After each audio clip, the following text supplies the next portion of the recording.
ଭାରତ ହେଉଛି ଏକ ଗ୍ରାମବହୁଳ ଦେଶ, କିନ୍ତୁ ଭାରତର ପ୍ରତ୍ୟେକ ରାଜ୍ୟରେ ଥିବା ପ୍ରତ୍ୟେକଟି ଗାଁରେ ଅନେକ ଲୋକ ଗରିବ ସୀମାରେଖା ତଳେ ଆଜି ବି ଜୀବିକା ନିର୍ବାହ କରୁଛନ୍ତି। କିନ୍ତୁ ମୁଁ ଆଜି ଆପଣଙ୍କୁ କହିବି ଆମ ଭାରତରେ ଥିବା କିଛି ଏମିତି ଗାଁ ବିଷୟରେ ଯାହା ଧନୀ ଶ୍ରେଣୀରେ ଅନ୍ତର୍ଭୁକ୍ତ ହୋଇଛି। ଏଠାରେ ବାସ କରୁଥିବା ଲୋକମାନେ ଲକ୍ଷପତି ନୁହଁ, ବରଂ କୋଟିପତି। ଗରିବ ଶ୍ରେଣୀରେ ଅନ୍ତର୍ଭୁକ୍ତ ଥିବା ଅନେକ ଗାଁ ସତ୍ତ୍ୱେ ମଧ୍ୟ କିଛି ଗାଁ ଏମିତି ବାଦ ପଡ଼ିଛି ଯାହା ଧନୀ ଶ୍ରେଣୀରେ ଅନ୍ତର୍ଭୁକ୍ତ ଅଛି।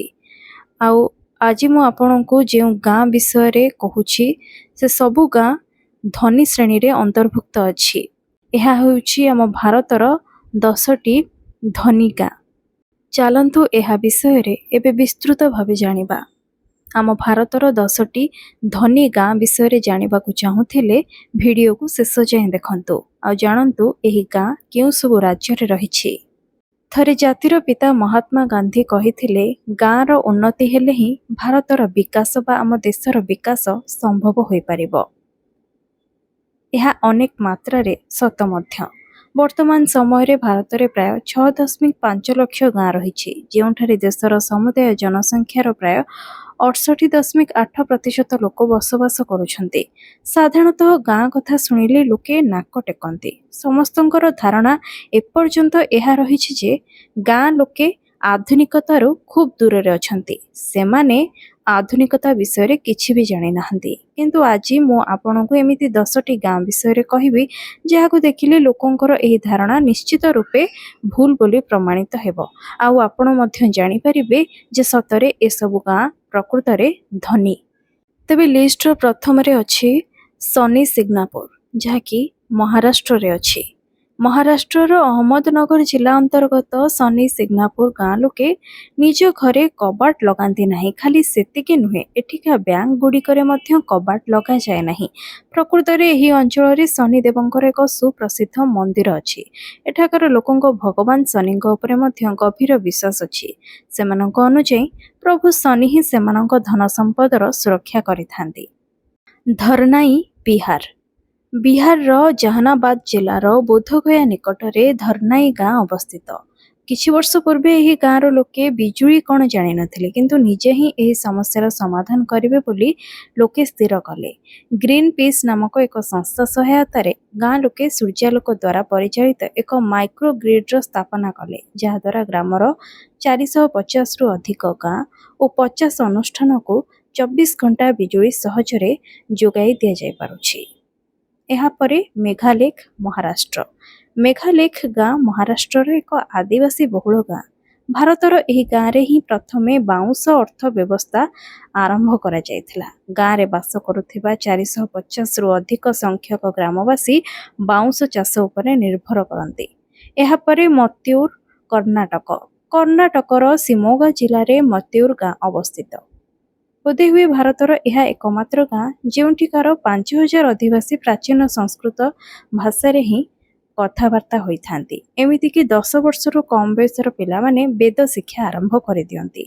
ଭାରତୀୟ ସଂସ୍କୃତିକୁ ଉଜ୍ଜୀବିତ ରଖିବାରେ ଏହି ଗାଁ ଏକ ମୁଖ୍ୟ ଭୂମିକା ତୁଲାଇଛି। ଏହାପରେ ପୁନସରୀ, ଯାହାକି ଗୁଜରାଟରେ ଅଛି। ଗୁଜରାଟର ସାୱାରାକାଣ୍ଠରେ ଅବସ୍ଥିତ ଏହି ଗାଁରେ ଅତ୍ୟାଧୁନିକ ସୁବିଧା ସୁଯୋଗମାନ ଉପଲବ୍ଧ ହେଉଛି। ଏହି ଛୋଟିଆ ଗାଁରେ ମାଗଣା ୱାଇଫାଇ, ସିସିଟିଭି କ୍ୟାମେରା, ବାତାନୁକୂଳିତ ସ୍କୁଲ, ଶୁଦ୍ଧ ପାଣି, ବାୟୋମେଟ୍ରିକ୍ ମେସିନର ସୁବିଧାମାନ ଯୋଗାଇ ଦିଆଯାଉଛି।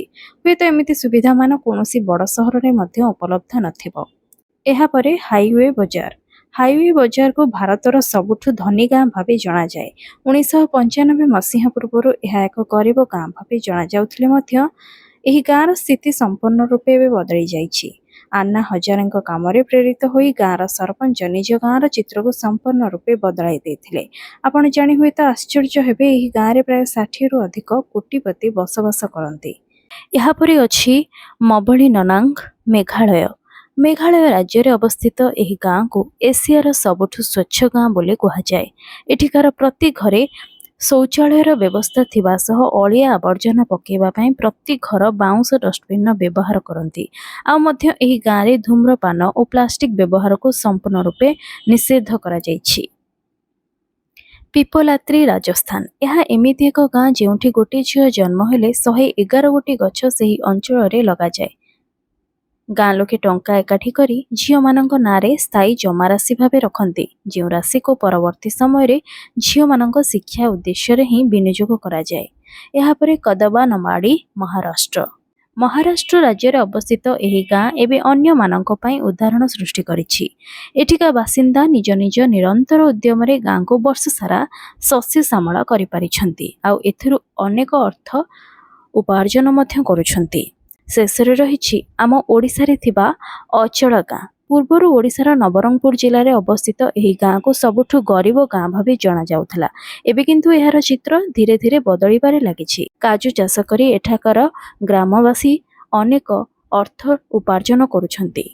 ତେବେ ପୂର୍ବେ ଏହିସବୁ ଗାଁ ଅନେକ ଆର୍ଥିକ ସମସ୍ୟା ଦେଇ ଗତି କରୁଥିବା ବେଳେ ବର୍ତ୍ତମାନ ଏହିସବୁ ଗାଁର ଚିତ୍ର ବଦଳି ଯାଇଛି। ଅନେକ ଲୋକ ବ୍ୟବସାୟ କରି ଟଙ୍କା ରୋଜଗାର କରୁଛନ୍ତି, ଯାହା ପାଇଁ ଏମାନେ ଏବେ ଭାରତର ଧନୀ ଗାଁରେ ଅନ୍ତର୍ଭୁକ୍ତ ହୋଇପାରିଛନ୍ତି। ଆମ ଦେଶ ସହ ଜଡ଼ିତ ଏହି ଇନଫର୍ମେସନଟି ଆପଣଙ୍କୁ କିଭଳି ଲାଗିଲା ମୋତେ କମେଣ୍ଟରେ ନିହାତି ଜଣାଇବେ। ଦେଶ, ଦୁନିଆ, ରାଜ୍ୟ ତଥା ଆମ ଜିଲ୍ଲା ସହ ଜଡ଼ିତ ଏମିତି ଅନେକ ଇନଫର୍ମେଟିଭ୍ ଭିଡ଼ିଓ ଯଦି ଆପଣ ଦେଖିବାକୁ ଚାହୁଁଛନ୍ତି, ତାହେଲେ ଆଜି ହିଁ ମୋ ଚ୍ୟାନେଲକୁ ସବସ୍କ୍ରାଇବ୍ କରନ୍ତୁ।